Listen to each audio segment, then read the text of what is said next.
Hello बच्चों, हमने पिछली वीडियो में यादिक चर के प्रसरण की जानकारी और उससे संबंधित उदाहरण किए थे। आज हम इस वीडियो में यादिक चर के प्रसरण से संबंधित प्रश्न करेंगे। तो प्रश्न नंबर 10, 11, 12 आज हम इस वीडियो में करेंगे।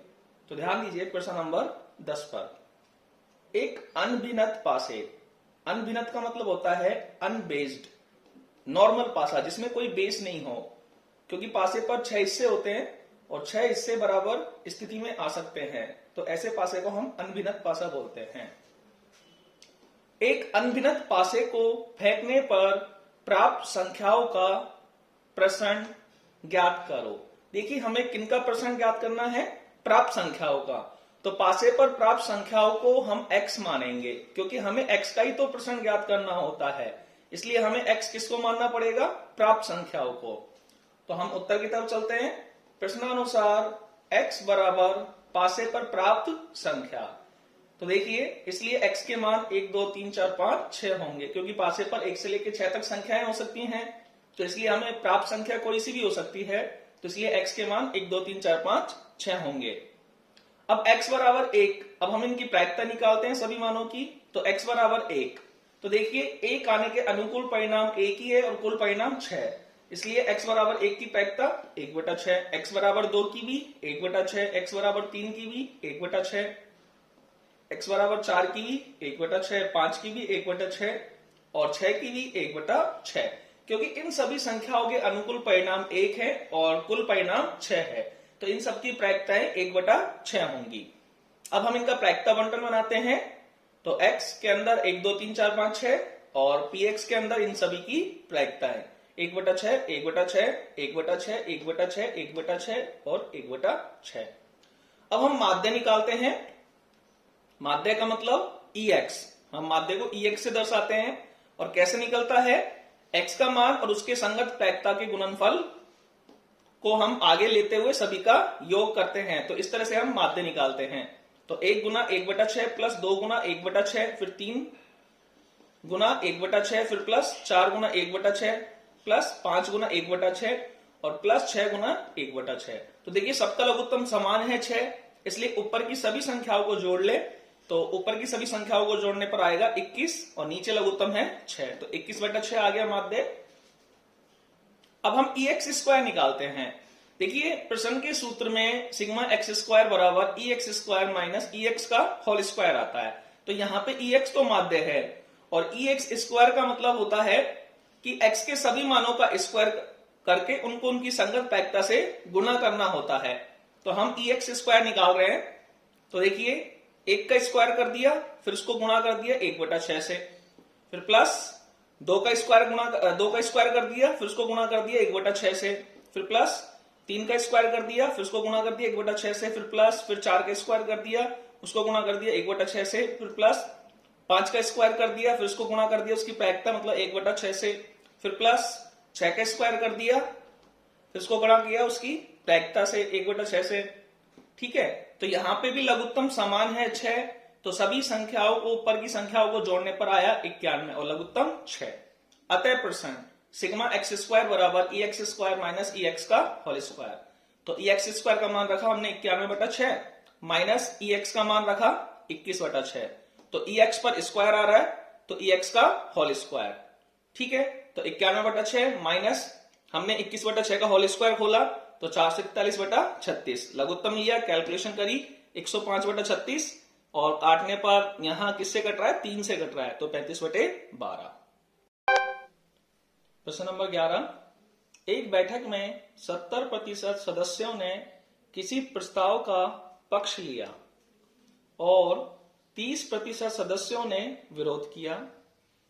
बैठक में से एक सदस्य को यादृच्छा चुना गया और माना x बराबर 0 यदि उस चयनित सदस्य ने प्रस्ताव का विरोध किया, तथा x बराबर 1 यदि सदस्य प्रस्ताव के पक्ष में हो, तब x का माध्य तथा प्रसरण ज्ञात करो। ठीक है, तो देखिए एक बैठक में 70% सदस्यों ने किसी प्रस्ताव का पक्ष लिया, तो प्रश्नानुसार पक्ष लेने की प्रायिकता 70/100 30% सदस्यों ने विरोध किया, तो विरोध करने की प्रायिकता 30/100। ठीक है, अब बैठक में एक सदस्य को यादृच्छा चुना गया और माना x बराबर 0 यदि उस चयनित सदस्य ने प्रस्ताव का विरोध किया है। तो यहां पे x देखो हमें इसी के अंदर ही, प्रश्न के अंदर ही दिया हुआ है कि x को दो मान मिल रहे हैं, x बराबर 0 और x बराबर 1। x बराबर 0 का मतलब भी दिया हुआ है और x बराबर 1 का मतलब भी दिया हुआ है। तो देखिए x बराबर 0 की प्रायिकता लिख रहे हैं हम, तब x बराबर 0। अब x बराबर 0 का मतलब है कि यदि उस चयनित सदस्य ने प्रस्ताव का विरोध किया है, और विरोध करने की प्रायिकता 30/100, इसलिए x बराबर 0 की प्रायिकता 30/100। x बराबर 1 का मतलब यदि उस सदस्य ने प्रस्ताव के पक्ष में हो, वो सदस्य प्रस्ताव के पक्ष में हो, तो x बराबर 1 की प्रायिकता, अब पक्ष की प्रायिकता कितनी दे रखी है 70/100, तो इसलिए x बराबर 1 की प्रायिकता हो जाएगी 70/100। ठीक है, प्रायिकता बंटन बनाते हैं। x बराबर 0 1 और उसकी संगत प्रायिकता px, 0 की प्रायिकता 30/100 और x बराबर 1 की संगत प्रायिकता 70/100। ठीक है, अब माध्य निकालते हैं। माध्य ex बराबर, तो माध्य के बारे में हम अच्छे से जानते हैं कि x का मान तथा उसके संगत प्रायिकता का गुना 0 गुना 30/100, तो 0 गुना 30/100 फिर प्लस 1 गुना 70/100, तो 1 गुना 70/100, तो कैलकुलेशन करिए 70/100 बराबर 7/10 तथा ex स्क्वायर, ये प्रश्न के सूत्र में काम में आता है। x का स्क्वायर करना है और फिर उसकी संगत प्रायिकता से गुणा करना है, तो 0 का स्क्वायर गुना 30/100 फिर प्लस 1 का स्क्वायर 70/100। ठीक है, अब यहां पे ये कैलकुलेशन की तो आंसर आया 70/100 बराबर 7/10। अतः प्रश्न सिग्मा एक्स स्क्वायर बराबर एक्स स्क्वायर माइनस एक्स का होल स्क्वायर, तो एक्स स्क्वायर का मान रखा 7/10 फिर माइनस एक्स का मान रखा 7/10, दोनों का मान समान है, तो यहां पे एक्स का होल स्क्वायर करेंगे।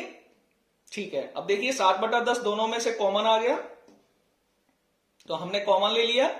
यहां पे तो 1 बचेगा क्योंकि जो हमने कंप्लीट 7/10 कॉमन ले लिया, तो 1 बचेगा, माइनस यहां पे हमारे पास 7/10 2 है क्योंकि होल स्क्वायर है, तो 1 बचेगा। यहां पे 7/10 1 खुद बचेगा 1, तो यहां अंदर लघुत्तम लेंगे, तो अंदर बचा, बाहर तो 7/10 है, अंदर लघुत्तम लेने के बाद 10 माइनस 7, तो 3/10 बचेगा, तो आंसर आया 7×21/100।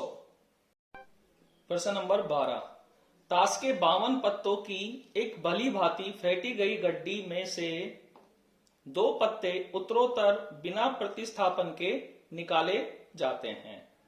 बादशाहों की संख्या का माध्य, प्रसरण व मानक विचलन ज्ञात कीजिए।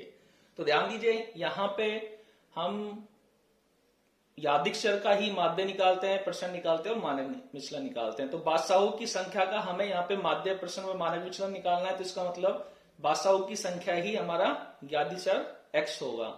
ठीक है, उत्तर की तरफ चलते हैं। कुल पत्ते हमारे पास 52 हैं, बादशाह हमारे पास उनमें 4 होते हैं, अन्य पत्ते उनमें 48 होते हैं। ठीक है, प्रश्नानुसार x बादशाहों की संख्या को व्यक्त कर रहा है, इसलिए x के मान क्या होंगे 0, 1 व 2 होंगे। क्यों? क्योंकि 2 पत्ते निकाल रहे हैं हम यहाँ पे, तो दोनों पत्ते बादशाह नहीं हो सकते हैं, तो x का मान 0, दोनों में से एक पत्ता बादशाह हो सकता है, तो इसलिए x का मान 1, और हो सकता है दोनों पत्ते बादशाह हो, तो x का मान 2, क्योंकि x बादशाहों की संख्या है। अब हम x बराबर 0 की प्रायिकता निकाल रहे हैं। x बराबर 0 का मतलब है कि दोनों पत्ते बादशाह नहीं है। ठीक है, इसका मतलब दोनों पत्ते अन्य पत्ते हैं, तो अन्य पत्ते हमारे पास 48 हैं और कुल पत्ते 52 हैं। तो देखिए पहला पत्ता निकालेंगे जब हम, तो उसकी प्रायिकता होगी 48/52। चूंकि काम पूरा नहीं हुआ है क्योंकि हमें 2 पत्ते निकालने लगातार, तो यहाँ पे गुना का निशान आएगा। अब दूसरे पत्ते की होगी 47/51। अब कैसे? क्योंकि देखिए प्रश्न के अंदर 2 पत्ते उत्तरोत्तर बिना प्रतिस्थापन के निकाले जाते हैं। उत्तरोत्तर का मतलब होता है लगातार, बिना प्रतिस्थापन का मतलब होता है बिना रखे। 2 पत्ते आप लगातार बिना रखे निकाल रहे हैं। 52 पत्तों में से आपने पहला पत्ता निकाला तो उसकी प्रायिकता 52 से लगेगी। ठीक है, अब वो पहला पत्ता आपने रखा नहीं वापस, तो अब आपके पास टोटल पत्ते 51 हुए, तो जब हम दूसरा पत्ता निकालेंगे तो उसकी प्रायिकता 51 से लगेगी। तो इस बात को देखते हुए हम यहाँ पे तो देखिए पहला पत्ता हम अन्य निकाल रहे हैं तो उसकी प्रायिकता 48/52 गुना, अब देखिए पहला पत्ता निकल चुका है तो अन्य में से भी एक कम हो गया और कुल में से भी एक कम हो गया। जब हम दूसरा अन्य निकालेंगे तो उसकी प्रायिकता 47/51। कैलकुलेशन की, आंसर आया 188/221। अब हम x बराबर 1 की प्रायिकता निकालते हैं। x बराबर 1 का मतलब है कि जब हम दो पत्ते निकाल रहे हैं तो उनमें से एक पत्ता बादशाह है हमारे पास, ठीक है। तो अब यहां पे दो स्थिति बनती है कि पहला पत्ता बादशाह हो सकता है और दूसरा अन्य हो सकता है, या का मतलब प्लस, पहला पत्ता अन्य हो सकता है और दूसरा बादशाह हो सकता है। तो हमें ये दोनों स्थिति लेनी पड़ेगी। तो देखिए पहला पत्ता बादशाह है तो बादशाह के अनुकूल परिणाम 4 है तो इसकी प्रायिकता 4/52। काम पूरा नहीं हुआ क्योंकि हम दो पत्ते निकाल रहे हैं, तो गुना। अब दूसरा पत्ता अन्य है तो अन्य पत्ते तो हमारे पास 48 है क्योंकि हमने पहला पत्ता बादशाह निकाला है, तो अन्य पत्ते तो हमारे पास 48 हैं, तो अन्य पत्तों के अनुकूल परिणाम तो 48 रहेंगे, लेकिन कुल परिणाम 51 हो जाएंगे क्योंकि यहां कुल में से एक कम हो चुका है क्योंकि पहला पत्ता हमने बादशाह निकाला है इसलिए। तो पहला पत्ता बादशाह, उसकी प्रायिकता 4/52 गुना दूसरे पत्ते की 48/51, या पहला पत्ता अन्य निकल सकता है तो अन्य पत्ते की प्रायिकता 48/52, ठीक है। अब एक पत्ता कम हो गया, ठीक है। अब हम दूसरा पत्ता निकाल रहे हैं, कौन सा, बादशाह। तो बादशाह के तो अनुकूल परिणाम 4 ही रहेंगे लेकिन कुल पत्ते यहाँ पे 51 रहेंगे, तो यहाँ पे 4/51। कैलकुलेशन करी, आंसर आया 32/221। अब x बराबर 2 की प्रायिकता, इसका मतलब दोनों पत्ते बादशाह हैं, तो पहला पत्ता भी बादशाह है और दूसरा भी बादशाह, तो पहले पत्ते की प्रायिकता 4/52। अब देखिए पहला पत्ता निकल चुका है तो कुल में से भी कम होगा और 4 में से भी कम हो गया है, ठीक है, क्योंकि यहाँ पे हम दूसरे पत्ता जो निकाल रहे हैं वो भी बादशाह ही है, इसलिए हमें बादशाह के एक कम होने की स्थिति दिखानी पड़ेगी। तो देखिए दोनों पत्ते बादशाह हैं तो पहले पत्ते की प्रायिकता 4/52, एक कम हो गया तो दूसरे पत्ता की प्रायिकता हो जाएगी 3/51, क्योंकि एक कम हो गया तो बादशाह 3 बचे और कुल 51 बचे, तो कैलकुलेशन की इजिकल टू 1/221।